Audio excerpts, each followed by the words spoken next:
Umrah. Pernah pergi umrah masya-Allah. Cuma umrah yang dulu dengan sekarang berbeza sikit lah kan. Siapa yang pernah pergi terbaru dalam tahun ini ataupun lepas COVID ni, dia tahulah macam-macam dengan apa ni, aplikasi yang kita kena download, kita kena login, kan nak masuk Raudah pun kita kena booking, macam-macam lah. Okay, baik, insya-Allah. Betul. Okay, sebelum saya Betul. okay, sebelum saya teruskan. Oh, baru pergi berapa ni ke Puan Haizan? Bulan 2 saya pergi. Masya Allah, bulan 2. Oh, awal tahun. Waktu tu kena pakai mask gitu tak, Puan? Pakai. Saja. Semua cucuk Bulan semua. 2 saya pergi. Nak masuk Raudah pun semua kena apa, download dulu dekat telefon tu. I'tamarna nama dia kan? I'tamarna. Betul. Sekarang ni ditukar. Apa nama dia? Nusuk. Macam-macam lah, masya-Allah. Tukar lagi dan lagi. Jadi insya-Allah saya nak bacakan satu hadis. Boleh? Saya minta izin Ustazah untuk kita bacakan satu hadis yang Silakan. yang kita Allahuakbar yang kita pun berada dalam hari Jumaat yang mulia ni. Hadis pun mengenai hari Jumaat. Jadi hadis ni daripada Abu Hurairah radhiyallahu taala anhu berkata, anna Rasulullah sallallahu alaihi wasallam zakara yaumul jum'ah faqala fihi sa'atun la yuwafiquha 'abdun muslim wa huwa qa'imun yusalli yas'alullaha ta'ala syai'an illa a'tahu wa iyyahu wa asyara bi yadihi yuqalliluha. Okey, maksud hadis ni daripada Ibnu Abbas. Pada satu ketika Ibnu Abbas bersama Nabi SAW dan Nabi beritahu tentang hari Jumaat. Jadi Nabi beritahu pada hari Jumaat ni ada satu waktu ketika mana ada seorang hamba berdoa ataupun beribadah dan berzikir, dan doa itu Allah Subhanahu Wa Taala beritahu, aku akan kabulkan serta merta. Aku akan kabulkan dan aku akan capaikan hasrat serta merta. Jadi ulama membicarakan, kan, ulama pecah berpendapat bahawasanya di mana waktu yang terbaik yang dibicarakan, yang diberitahu oleh Allah Subhanahu Wa Taala. Jadi ada pendapat pertama beritahu waktu yang terbaik ni adalah ketika mana khatib berdiri di atas mimbar sehingga selesai solat Jumaat. Ini yang pertama. Dan pendapat kedua beritahu, dan ini adalah pendapat yang majoriti, jumhur ulama bersepakat dengan pendapat yang kedua, iaitu waktu yang dikabulkan doa oleh Allah Subhanahu Wa Taala bermula selepas asar. Bermula selepas asar sehingga ke maghrib. Tapi timing tu tak tahu bila. Maksud dia wallahu alam, mungkin 10 minit, mungkin 2 minit, mungkin 5 minit, mungkin setengah jam, mungkin 1 jam. Tapi ulama dia menggazetkan, ulama highlightkan, jadi di antara waktu asar sampai waktu maghrib tu kita kena banyak doa. Maksud dalam majlis ilmu ni kita mendengar saya berkongsi dan kita baca Quran sama. Dalam masa tu lah hati kita kata, ya Allah sembuhkanlah penyakit aku. Ya Allah sembuhkanlah penyakit suami isteri pasanganku, anak aku, ayahku, orang tua kita. Kita kena berdoa langsung. Sebab apa? Allah SWT dah janji ada satu waktu tu Allah akan kabulkan. Ditambahan pula kita ni berada dalam majlis ilmu yang penuh barakah. Masya-Allah. Insya-Allah sama-sama kita ambil, kita iktibar. Moga-moga kita semua dipilih oleh Allah untuk dapat time tu, dan bila kita berdoa Allah kabulkan hajat kita. Masya-Allah. Okey, baik. Okey, insya-Allah saya nak masuk edisi tentang tanah suci ni. Okey, tanah suci. Jadi tanah suci semua kita tahu. Tanah suci, apa tanah suci? Tanah haram kan? Tanah suci ni sering kita panggil dengan nama haram. Kan? Tanah haram. Apa itu kan? Haram. Yang kita tahu Mekah, Madinah. Betul tak? Siapa yang dah pernah pergi umrah haji, kan? Polis panggil haram. Betul tak? Kan? Kita yang dah pernah buat haji, pernah buat umrah, kan? Siapa kita nak pergi haram, sini haram, dia tunjuk haram, distrik haram, distrik. Kenapa disebut dengan nama haram ni? Kenapa? Jadi haram ni ada 4 perkara. Ada 4 perkara yang Nabi Muhammad SAW beritahu larangan Allah Subhanahu Wa Taala haram dibuat dalam tanah haram Mekah dan tanah haram Madinah. 4 perkara. Apa yang pertama? Haram bagi kita untuk berperang di dalam Mekah dan Madinah. Sebab tu sewaktu perjanjian Hudaibiyah Maka ketika Nabi Muhammad SAW nak masuk ke kota Mekah untuk buat umrah, mereka diberhentikan oleh kafir Quraisy di Hudaybiyah. Sebab apa? Hudaybiyah luar tanah haram. Orang kafir Quraisy ni pun mereka tahu yang Mekah ni tanah yang diharamkan untuk berperang. Itu yang pertama. Yang kedua, diharamkan kepada kita untuk memotong ataupun mencabutlah pokok-pokok yang berada di sekitar tanah haram. Mekah Madinah tak boleh. Kita tak boleh nak cabut suka hati kita. Itu yang kedua. Dan yang ketiga, diharamkan kepada kita untuk kita mengambil barang orang, kan kita tak tahu barang siapa, untuk kita ambil barang tu tanpa kita umum. Tanpa kita umum. Okey. Baik. Allahumma salli ala sayyidina Muhammad. Tadi saya ingat dah 4. Cakap yang ketiga, keempat dah terlupa dah. Masya-Allah. Allahumma salli ala sayyidina Muhammad. Jadi Dilarang memburu, betul Ustaz. dilarang memburu, betul. Okey. Ada yang keempat, dilarang memburu haiwan di Makkah dan Madinah. Terima kasih Ustaz Sajjas. Jadi tanah haram. Inilah 4 perkara yang besar yang di-highlightkan oleh Nabi Muhammad SAW, haram kepada kita untuk buat perkara ini. Untuk apa? Untuk menjaga kesucian Makkah dan Madinah. Selain itu, banyak yang kita tahu Makkah Madinah ni antara perkara yang suci. Sebab apa? Sebab dia tidak akan dimasuki oleh Dajjal. Kan? Dajjal tak boleh masuk. Jadi Makkah dan Madinah ada 7 pintu. Pintu tu kita tak nampak. Sebab pintu ni dikawal oleh malaikat. Ada 7 pintu yang boleh masuk. Melalui orang kata mata penglihatan yang sebaliknya lah. Jadi ketika Dajjal datang nanti, Dajjal nak masuk Makkah atau Madinah tak boleh. Sebab apa? Lorong-lorong itu telah ditutup. Ataupun lorong itu telah dikawal, dijaga oleh 2 malaikat. Ketika mana orang beritahu, bila mana Dajjal datang, 2 malaikat ni akan hulus pedang. Kata jangan masuk Dajjal. Masya Allah. Ini betapa barakah, betapa sucinya kota Makkah dan kota Madinah. Jadi baik, insya-Allah saya nak sharekan pengalaman saya. Saya rasa hadis tu kita dah selalu dengar, kan? Kita dah selalu take note. Jadi saya nak share lah pengalaman ataupun info-info yang ada di kota Makkah dan Madinah. Dan yang saya nak perkatakan lagi Madinah lah. Sebab apa? Sebab saya tinggal 6 tahun di Madinah. 6 tahun kan? Jadi Madinah ni dia, Masya Allah, dia sangat kota yang sangat tenang. Kan siapa yang pernah pergi, dia akan merasai ketenangan tu. Dia masuk je kota Madinah tu, dia rasa macam satu orang yang sangat menenangkan. Tenang betul. Kenapa tenang betul Madinah ni, kan? Siapa yang pergi. Sebab apa? Sebab Nabi beritahu, Nabi berdoa 2 kali. Ataupun Nabi bersumpah 2 kali untuk kota Madinah. Sebagaimana Nabi Ibrahim berdoa untuk kota Mekah. Jadi kota Mekah tu Nabi Ibrahim dah berdoa.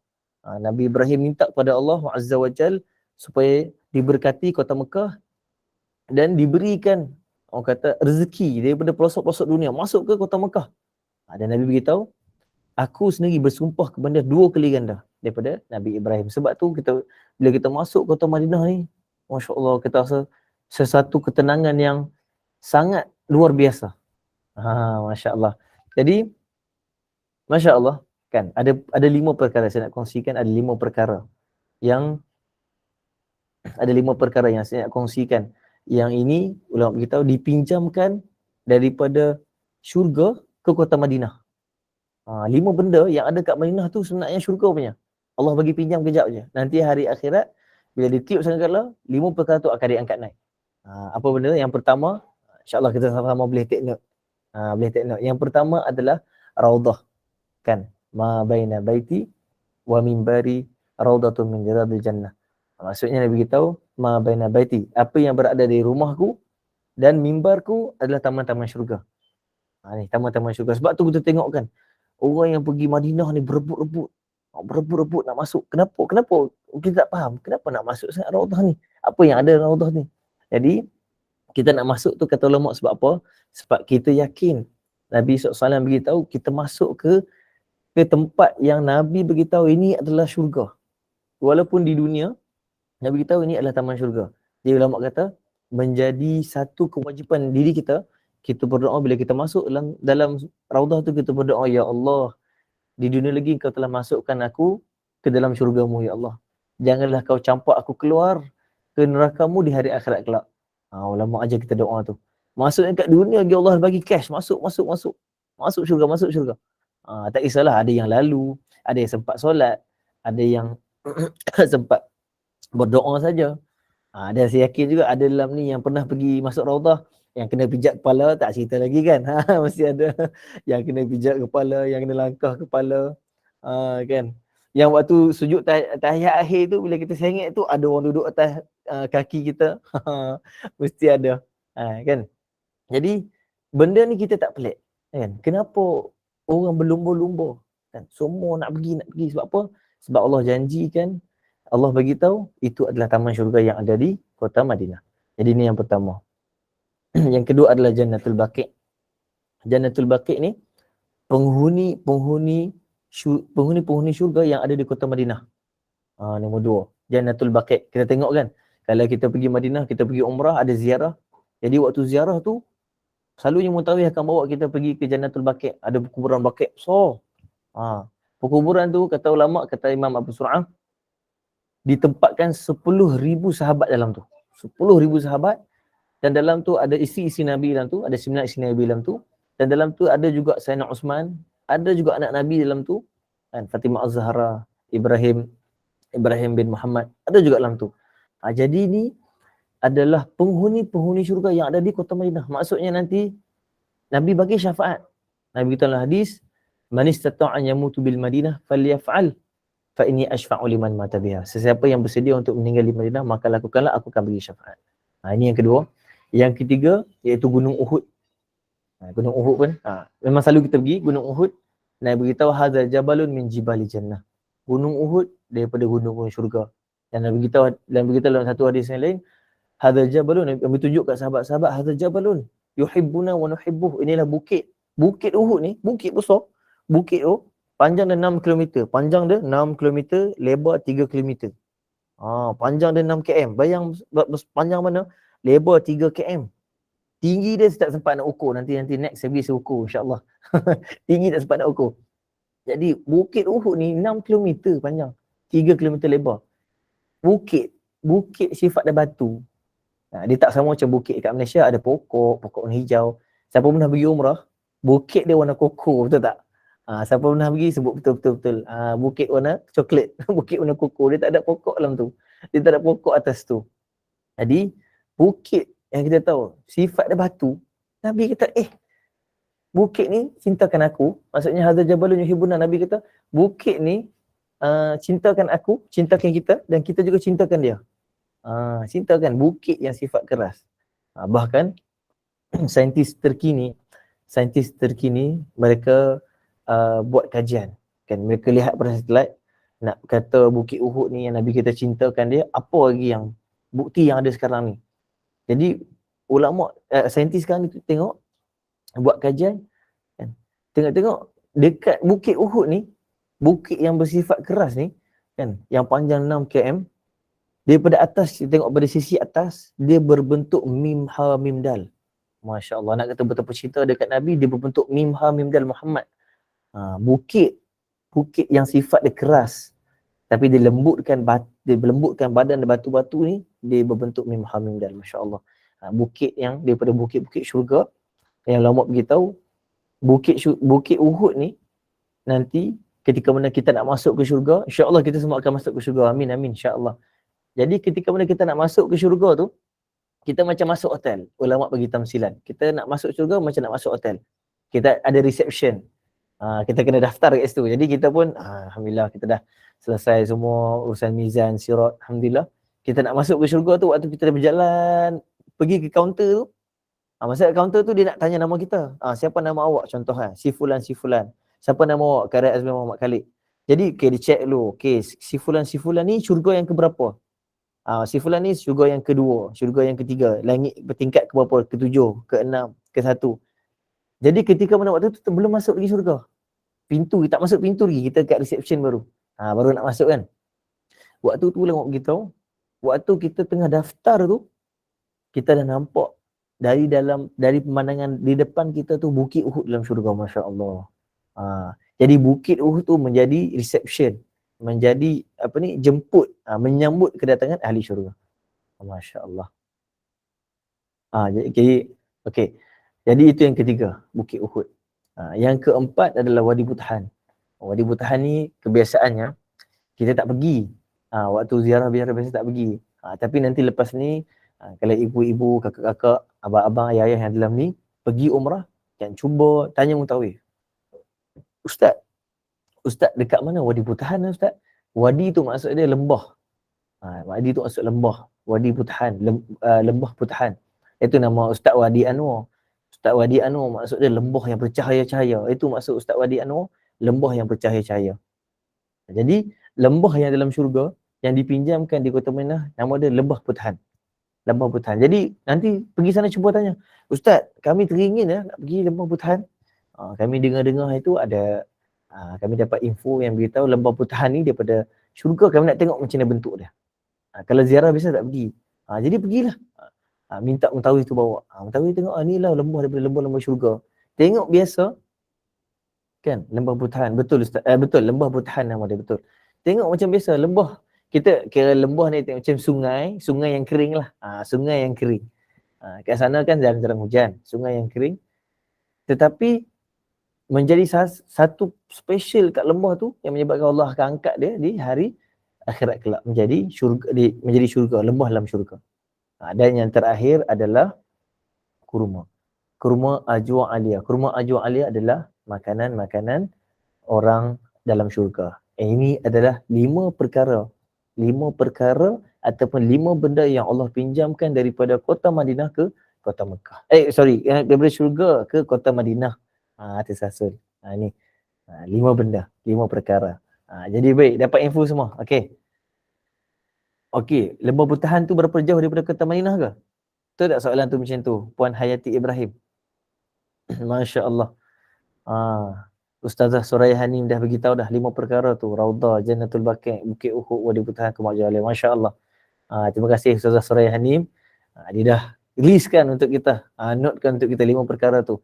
Okey, Wadi Putahan ni dekat mana? Lembah Putahan. Lembah Putahan dia masih dalam tanah haram. Maksudnya dia dekat je. Kalau kita pergi Masjid Quba, masjid yang pertama dibina dalam Islam, dia berada di lebih kurang 1 km, dekat je. Cuma jalan tu dia tak pergi. Apa sejarah dan hikmah Wadi Putahan? Okey. Saya takut saya cerita ni tambah lagi setengah jam. Boleh ke Ustazah Jas? Boleh. Sila Ustaz. Nak tahu juga ni. Okey. Boleh. Wadi Putahan sebab apa? Okey, Nabi beritahu, Nabi wasiatkan dekat sahabat-sahabat Nabi SAW waktu tu, ketika aku wafat nanti, mandikan aku daripada air telaga Ghars. Okey, boleh? Faham? Ketika mana aku wafat, mandikan aku dengan air telaga Ghars. Okey, air telaga Ghars. Kenapa Nabi pilih air telaga Ghars? Sebab apa? Sebab dulunya air telaga Ghars, telaga pun dekat juga dengan Masjid Quba.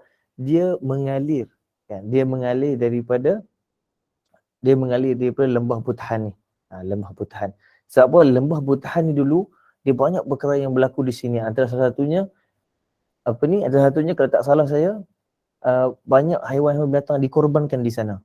Maksudnya memang Nabi, sebelum zaman Nabi ada dah dia orang korbankan. Mengikut syariat Nabi Isa waktu tu. Dia orang korbankan di sana. Maksudnya dia jadi tempat terpilih dah ni. Menjadi tempat terpilih. Dan yang kedua, kenapa Nabi beritahu Telaga Ghars ni? Sebab air Telaga Ghars ni aliran daripada Wadi Putahan. Jadi nak mandikan aku, Nabi kata, ketika aku wafat, gunakan air ni daripada Wadi Putahan. Masuk ke dalam mandikan Nabi menggunakan air Telaga Ghars yang mengalir daripada Wadi Putahan.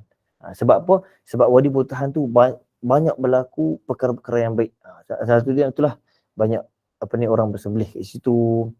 Banyak hadis-hadis beritahu yang berkenaan banyak persyariatan ataupun berlakunya perkara-perkara yang macam pendamaian di situ.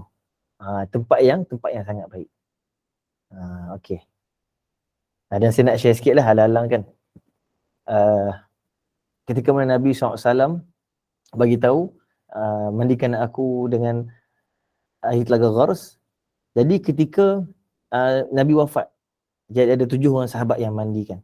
Jadi 7 orang sahabat yang mandikan. Yang pertama adalah Abbas bin Abdul Muttalib. Yang kedua adalah Abdullah bin Abbas. Kemudian Hazrat Syukran. Syukron ni adalah hamba Nabi.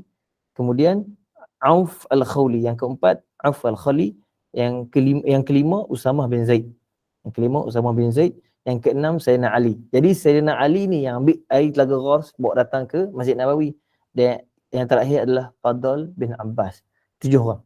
7 orang, Fadl bin Abbas. Jadi ketujuh sahabat yang dipilih untuk mandikan jenazah Nabi Muhammad SAW, salah seorang dia nama Auf al-Khawli. Auf al-Khawli bukan daripada keluarga Nabi. Yang ni semua keluarga, yang ni semua pakcik Nabi, ini hamba Nabi, ini pakcik, ini sepupu.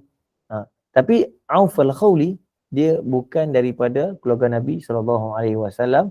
Jadi nak jadikan satu cerita yang hebat juga waktu ni, waktu mandikan Nabi tu, Auf al-Khawli beritahu, dalam riwayat beritahu, ketika mana aku mandikan Nabi tu, aku mandi tutup mata. Aku mandi tutup mata. Maksud aku mandikan Nabi, aku tutup mata, aku basuh, aku tutup mata, aku basuh. Jadi ulama dia beritahulah, sahabat-sahabat tanya, kenapa Auf al-Khawli mandikan Nabi dalam keadaan tutupkan mata, kenapa? Dia beritahu, salah satu dia, yang pertama aku adalah bukan daripada keluarga Nabi. Dan yang kedua, aku takut ketika mana aku buka mata, aku terlihat aurat Nabi Muhammad SAW, kan, aurat, walaupun aurat di lutut, kan, ataupun aurat di paha, aku ternampak aurat Nabi Muhammad SAW, mata aku akan buta. Dan memang riwayat mengatakan pun, kalau Auf al-Khawli terbuka, dia akan buta. Masya Allah. Masya Allah. Okey. Sebenarnya saya nak kongsikan satu kisah lagi. Sebenarnya satu kisah pasal Yahudi yang tinggal di negeri Syam.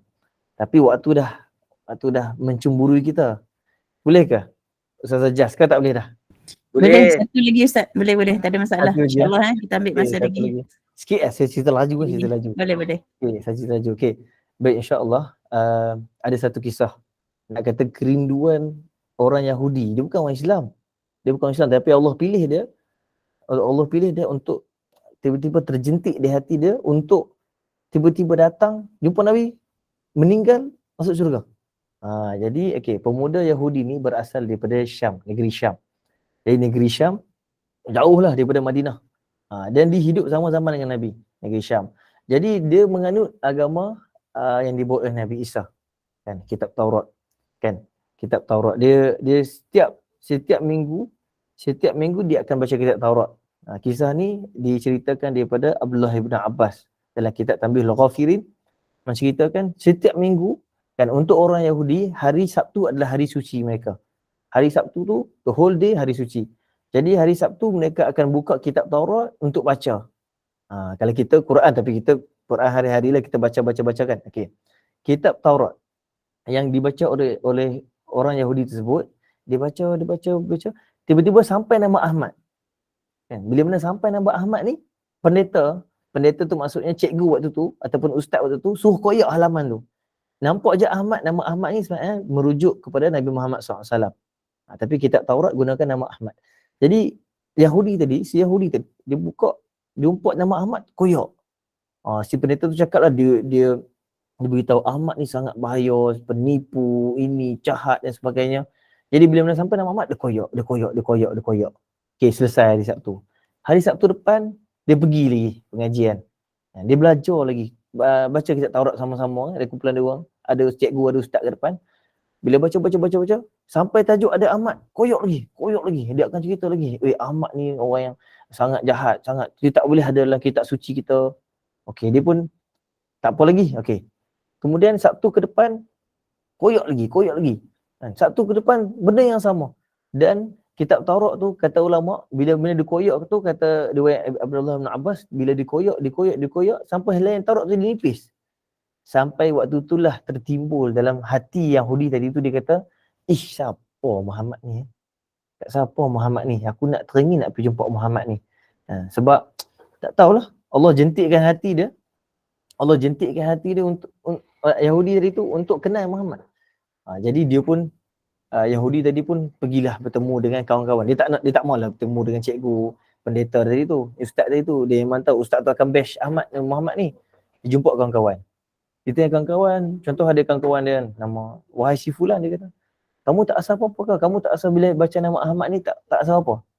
Dan si kawan tu cakap, janganlah, kamu bahaya dia ni. Dia cakap, Yahudi cakap, aku teringin nak pergi saya teringin nak pergi jumpa dengan Ahmad ni. Dia khabarkan Ahmad ni berada di Madinah sekarang. Zaman sekarang ni.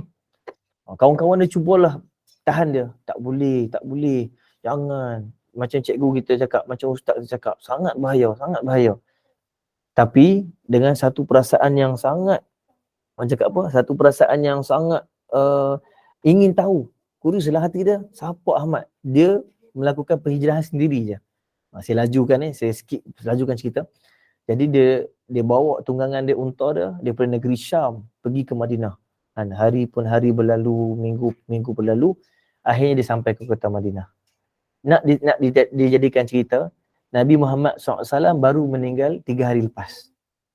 Waktu dia dalam perjalanan tu, ambil masa dalam perjalanan tu, Nabi meninggal dalam perjalanan dia nak ke Madinah.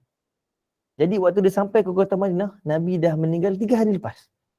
Jadi waktu dia sampai ke kota Madinah, waktu tu di hadapan pintu ada sahabat Nabi yang bernama Salman Al-Farisi. Salman Al-Farisi ni dia pakai sebiji macam Nabi, pakai jubah, pakai sorban kan, macam sebiji macam Nabi, sebab Nabi ni memang ajar sahabat-sahabat pakai macam dia. Jadi ketika mana Yahudi nampak Salman Al-Farisi, dia jerit, "Ya Ahmad, wahai Muhammad," dia jerit. Salman terkejut, kenapa panggil saya ni Muhammad? Kan saya dah tengah sedih, tapi dia cakap lah hati lah, saya dah tengah sedih, Nabi dah pergi. Jadi dia panggil, saya bukan Nabi Muhammad SAW, saya adalah Salman Al-Farisi. Jadi dia kata, kenapa pakaian kamu sama dengan Nabi Muhammad? Jadi Salman beritahu, inilah pakaian yang diajarkan oleh Nabi Muhammad SAW kepada semua sahabat. Jadi semua waktu tu semua pakai seragam, dengan sorbannya, dengan ridaknya, dengan jubahnya. Jadi Salman Al-Farisi tanya, kenapa datang ni? Si Yahudi beritahu, aku turun ni sangat nak jumpa Muhammad. Salman kata, sudah, macam mana ni? Apa yang kita nak buat ni kan? Tak apalah, Salman Al-Farisi kita jom lah. Salman Al-Farisi daripada pintu gerbang, dia bawa Salman Al-Farisi nak masuk ke Masjidil Haram. Masjidil Haram. Di Masjid Nabawi, di Madinah. Waktu on the way nak sampai tu, di pintu Masjid Nabawi ada Sayyidina Umar. Sayyidina Umar pakai sama dengan serpanya, dengan jubah ridaknya, dan celaknya sebagainya. Sahabat Yahudi tadi panggil, "Ya Muhammad, ya Ahmad, ya Ahmad." Sayyidina Umar dengar macam tu, Sayyidina Umar pegang pedang tu dah tarik dah separuh. Sebab Sayyidina Umar pun masih sedih. Sayyidina Umar masih sedih, dia kata, "Ya Allah, aku tengah sedih dengan Nabi, ada orang sebut nama Muhammad pula." Kan Umar beritahu kan, siapa yang beritahu Nabi telah wafat, aku pancung. Waktu tu dia dah tarik separuh, Salman pegang. Salman cakap, "Wahai Umar, jangan tebas dia. Dia ni Yahudi daripada Syam nak jumpa dengan Nabi Muhammad SAW. Jadi dia tak kenal mana Nabi." Jadi waktu Umar pun dengar, Umar pun tutuplah pedang tu. Nak jadikan cerita, Umar pun bawa dia masuk. Bawa masuk, jumpa Sayyidina Ali dan Sayyidina Fatimah Az-Zahra dalam bilik rumah Nabi. Tempat Nabi wafat lah. Jadi waktu masuk tu, semua dalam keadaan sedih. 3 hari baru Nabi SAW wafat. Masuk tu, kenapa? Sedih. Kita boleh rasakan dia punya aura tu, aura sedih. Apa kata ni? Dan kemudian ditanyakan kepada Sayyidina Ali. Siapa ditanya? Mana Rasulullah Muhammad, ya Ahmad ni dalam kitab Taurat Ahmad. Saya teringin nak jumpa dengan Ahmad ni.